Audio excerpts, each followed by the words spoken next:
What's going on, everybody? Mortem here, this time bringing you some new details for the Expanse, Osiris Reborn, the other new title coming from Owlcat Games, which, just like Dark Heresy that I covered a couple days ago, obviously got all this new information that was revealed at Gamescom. Now, it took a little bit longer to actually get this video out because some of this information was known to me already, as I had previously done an interview with them, and I wanted to see if anything else dropped along the way, mind you. Now, if you're just completely unaware, this is Owlcat's upcoming title that marks a pretty big moment for them as a studio, as it is not their typical CRPG fare, but rather a third-person cover shooter that, honestly, the easiest way to describe is very clearly like Mass Effect, and as we're going to get into, that seems to be pretty much everybody's takeaway, but obviously set within the Expanse universe. Alongside all of this new information, they also dropped an environmental showcase. That's much of the footage you'll be seeing in the background, as much of what I am going to talk about does not have anything to coincide with it, as much of what I am pulling this from is that during Gamescom, much like with Dark Heresy, they did demo presentations that showed off all of this. And while they did ask if I was going to attend Gamescom so I could see this stuff in person, I was not available to do so. Otherwise, though, first thing I wanted to talk about, the Mass Effect comparisons. Pretty much everything I've seen from everybody who saw this presentation is basically going, oh, it's Mass Effect, but, the Expanse. And given how that was pretty much all of the comparisons that were being made already with the initial reveal of what little bit of gameplay that was done and involved in the announcements and stuff, that doesn't really surprise me, but it does just kind of reinforce the point, so I kind of wanted to drive that home. With that in mind, it's obviously a cover-based third-person shooter, but with, of course, RPG elements. As the other thing that essentially everybody has mentioned is also how impressed they were with the destructible environments, or environmental interactions at that. In fact, apparently many places can change and react to what happens during certain sequences. The game itself, and as the environmental showcase will probably show you, and as basically every space game ever has been, it is going to be an explorable zone system, so probably each major location, like Mars, Ceres, the places they've showed off, will be an explorable zone that you can interact with, find secrets, do quests, that kind of stuff. With your ship, of course, acting as the intermediary and the base itself. What's interesting, though, is that apparently many of the places you go are going to be able to change based on your decisions, and you'll be able to see that reflected in the environments. An easy example they gave here was a shootout that happened, drastically changed, obviously, how that area looked, and that speaking on some of that environmental destruction, while things like cover can be erected or destroyed, that also apparently extends to other aspects of the environment as well. Apparently quite a bit of it is things that can be destroyed. And speaking for myself, at least, I'm very curious about the limits of that system. Like, is that a temporary thing that, leaves when you do, or is it something that stays there for a longer period of time, as I imagine that would get taxing on a system at some point? To coincide with a lot of that environmental interaction, though, another thing they wanted to drive home was the physics system. Both enemies, all these destructible environments and everything, they do have a physics system that is influenced by the gravity of where you are. So,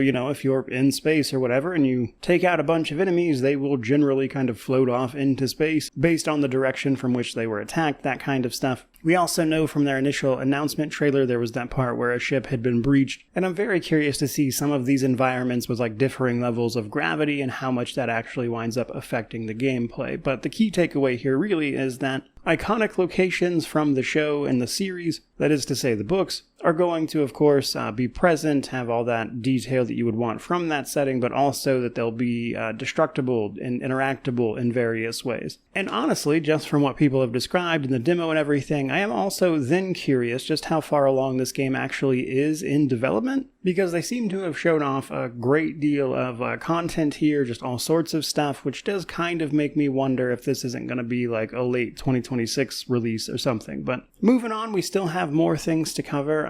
They did, once again, we did already know this, but to be clear, confirm that the game itself takes place during the course of the first two books, or like the first two seasons or so of the show. In fact, it happens kind of alongside them concurrently, so while those things are going on, you're doing this other stuff on the side. To that end, while the game does not feature traditional classes, You will still have character creation and RPG elements, so you'll be able to play as someone from either Earth, Mars, or a Belter, which are things that were already confirmed. We will be playing as a Pinkwater mercenary. For those who are unaware, that seems to be a combination of Blackwater and Pinkerton, two rather notorious private security and private military firms. But in the case of this game, Pinkwater is a corporate security firm acting as security for places like Ganymede and all sorts of other places throughout the system. So it looks like we'll be at least involved with them in some way, but your character will wind up having a sibling. I believe this is meant to be your twin of the same gender, and what I thought was actually really curious here is that this is apparently going to be a full-on companion and not just a story device. And while they didn't really show off too many of the actual companions that they have planned, and you've seen no doubt in things like the cover art, they did offer a little bit of detail here. Some of it is obvious. Certain companions will offer, of course, differing paths through an individual situation, like setting up different plans, which might grant you some different approaches to certain situations. And whether you do that or don't will then affect your relationship based on how you treat them in general, and that will have, presumably, different outcomes, of course, as has been the case with pretty much all of what Owlcat has done. But a couple of interesting things to confirm. For starters, we know that we're going to be able to give these companions directions in combat. They haven't exactly explained the entirety of that, just that you'll be able to shout out like general directions of like who to attack, where to go, what to do, that kind of thing. So it looks like you certainly won't have full control over them, mind you, but you will be able to give them a general sense of what to do. And as long as that feels okay for what the game is, I'm sure it'll turn out fine. But the other thing that I thought was interesting, and that I believe they've mentioned once before, is that something unique to this game is that even the companions you don't take with you physically on missions and things will still be chiming in on the comms. Meaning that just because you don't take a companion with you doesn't mean you won't get to hear at least something from them, as they will chime in and have opinions on everything. Now, one thing I hope they do here is that there will be options that only certain companions that are physically with you can take. Like, obviously, if they're just over comms, they can't necessarily physically go do something, and with any luck, I think there will be situations like that that will still justify replays with different companions in tow, that kind of thing. And then the last thing I wanted to mention before we start wrapping this thing up is that it does appear that there will be a skill system. Now, what I mean by that is like persuasion, science, that kind of thing. Now, with the lack of a class system, I would assume that there's going to be something akin to like skill trees or ability trees, that kind of thing, that help you tailor out your play style, as things like equipment and everything aren't going to be locked off from you. You'll be able to change those out on the fly and presumably your play style with them, but we know that there will be abilities and things to make use of, so it looks like that's probably how you're going to define your play style in some way. Skills on top of that just seem to be a thing that you will be increasing in order to help with exploration and things like that. Now, this is a simple pass-fail system as opposed to the percentage chance of their CRPGs, which are typically based on tabletops of some sort. In this case, it's, you have the skill or you do not. And they've mentioned that while some stuff is obvious, like the dialogue and speech and everything, others are environmental interactions in the sense that,